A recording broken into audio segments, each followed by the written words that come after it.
Hello guys, आप सभी का स्वागत है हमारे इस वीडियो में। यहाँ पर हम आप सभी के लिए एक नई वीडियो लेकर आए हैं, जो कि बोर्ड का एग्जाम आने वाला है, तो इसलिए हम कक्षा 10 वालों के लिए ये वीडियो लेकर आए हैं। बोर्ड एग्जाम में 4 नंबर का अलंकार आता है, इसलिए यह वीडियो आपके लिए महत्वपूर्ण है। तो वीडियो को शुरू करते हैं। अलंकार कार्य की शोभा बढ़ाने वाले उपकरणों को अलंकार कहते हैं। इसके प्रयोग से शब्द में चमत्कार उत्पन्न होता है। वह उपकरण जो कार्य की शोभा को बढ़ाता है उसे अलंकार कहते हैं। समझे दोस्तों? इसके प्रयोग से शब्द में चमत्कार उत्पन्न होता है। अगर इसका प्रयोग कर दोगे कहीं पर तो उसमें चमत्कार उत्पन्न होगा।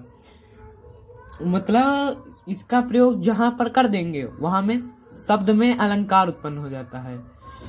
अतः अलंकार को काव्य का आवश्यक अंग माना जाता है। अलंकार काव्य का आवश्यक अंग है। अब बात करते हैं अलंकार के भेद की।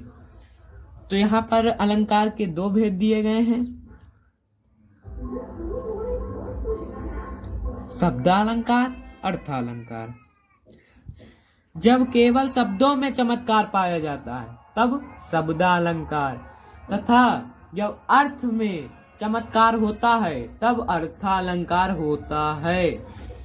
मतलब जब शब्द में चमत्कार होता है तो शब्दालंकार, जब अर्थ में चमत्कार होता है तब अर्थालंकार। नीचे कुछ प्रमुख अलंकारों का वर्णन किया गया है। उपमा, रूपक तथा उत्प्रेक्षा अलंकार ही पाठ्यक्रम में निर्धारित है। ये 3 अलंकार, इन्हें आप पढ़िए, इनमें से 2 कोई आ सकते हैं। तो यहाँ पर हमारा जो पहला अलंकार है उपमा अलंकार, इसकी बात करते हैं। यहाँ 2 भिन्न पदार्थों अथवा व्यक्तियों में समान गुण आदि के कारण सादृश्य हो या साधर्म्य की स्थापना की जाती है, वहाँ उपमा अलंकार होता है। उपमा अलंकार के 4 अंग होता है। 4 अंग होते हैं उपमा अलंकार के। उपमेय या प्रस्तुत अलंकार, ये पहला हो गया। उपमान या अप्रस्तुत अलंकार दूसरा। साधारण धर्म तीसरा अलंकार है। इसका भाग जो उपमा अलंकार के हैं उसमें चौथा है वाचक अलंकार। तो ये 4 अलंकार हैं। तो इनमें से हम पहला देखते हैं उपमेय या प्रस्तुत अलंकार। वह वस्तु अथवा व्यक्ति जिसकी किसी दूसरी वस्तु अथवा व्यक्ति से तुलना की जाती है, दूसरे शब्द में वर्णन के विषय को उपमेय कहते हैं, उपमेय अलंकार कहते हैं। यहाँ पर अब जो उसका दूसरा भाग है उपमा अलंकार का, अपमान या अप्रस्तुत अलंकार। जिस वस्तु या व्यक्ति से उपमेय की समता की जाती है उसे उपमान कहते हैं। और यहाँ पर तीसरा भाग है साधारण धर्म। वह गुण जिसके कारण उपमेय अथवा उपमान में साम्य दिखाया जाए साधारण धर्म कहलाता है।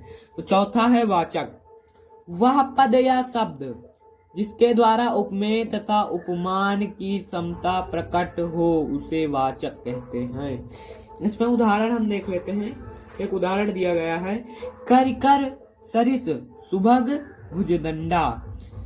यहाँ पर भुजदंडा उपमेय अलंकार है, करिकर उपमान है, सरिस जो दिया है ये शब्द सरिस ये वाचक है, तथा सुभग दिया है, ये हमारा साधारण धर्म है। गाइस, यहाँ पर हम अपने दूसरे अलंकार में आ गए हैं, रूपक अलंकार। यहाँ उपमेय में उपमान का भेद रहित आरोप हो, उपमेय में अपमान का कोई भेद रहित आरोप हो, वहाँ रूपक अलंकार होता है। रूपक अलंकार में उपमेय और उपमान में कोई भेद नहीं रहता। उदाहरण के लिए, चरण कमल बंदो हरि राई। इस उदाहरण में चरण प्रस्तुत और कमल अप्रस्तुत है। चरण में कमल का आरोप है। एक और उदाहरण देख लेते हैं। उदित उदर गिर मंच पर रघुवर बाल पतंग विकसे सत सरोज सब हर से लोचन भ्रंग। तो ये दूसरा उदाहरण था, तो जो आपको समझ में आए वो आप लिख लेना। और यहाँ पर हम अपने तीसरे अलंकार पे आ गए हैं। इसका नाम है उत्प्रेक्षा। जहाँ उपमेय में अपमान की संभावना की जाए, जहाँ उपमेय में उपमान की संभावना की जाए वहाँ उत्प्रेक्षा अलंकार होता है। जनु जागो मानो आदि इसके वाचक शब्द हैं।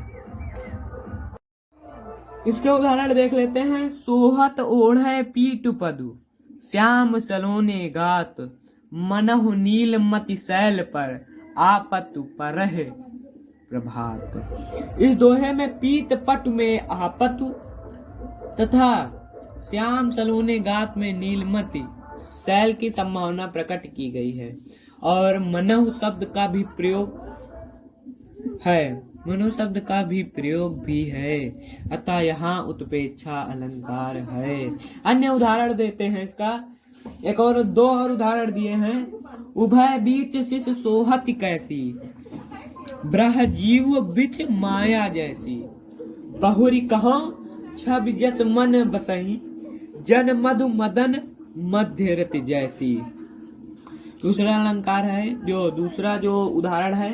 लता भवन ते प्रगट भे, तहि अवसर दो भाई, निकसे जनु जनु विमल विधु, जलद पकल बिल गाई। थैंक यू दोस्तों हमारे वीडियो को पूरा देखने के लिए। और हम एक दूसरा वीडियो 2-4 दिन में डाल देंगे रस पर। यहाँ पर हम रस के बारे में बताएंगे। धन्यवाद दोस्तों। अगर वीडियो अच्छा लगा हो तो लाइक जरूर करें और हमारे चैनल को सब्सक्राइब करें, बेल आइकन को दबाना ना भूलें।